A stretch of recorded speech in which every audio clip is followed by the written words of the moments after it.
వారికి సాదర స్వాగతం పలుకుతున్నాము. Brahmanandam garu, very very hearty welcome to you.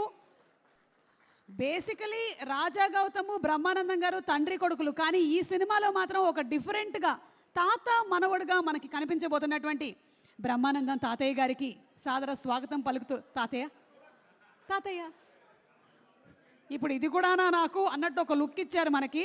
So the great Brahmanandam garu is here and ladies and gentlemen, once again very very warm welcome to all of you. So ఈ సినిమాలో work చేసిన కొంతమంది టెక్నీషియన్స్ని ఇప్పుడు వేదిక మీదకి ఆహ్వానిస్తూ ఉన్నాము. Inviting on stage our editor Praneeth Kumar garu and lyric writer Suresh Banisetti గారిని వేదిక మీదకి రావాల్సిందిగా రిక్వెస్ట్ చేస్తున్నాము. సినిమాలో ప్రియా వడ్లమాని అలాగే ఐశ్వర్య వీళ్ళిద్దరూ హీరోయిన్స్గా చేయగా, అలాగే దివిజ కూడా ఈ సినిమాలో ఒక ఇంపార్టెంట్ క్యారెక్టర్ పోర్ట్రే చేసింది. So very warm welcome to all of you all.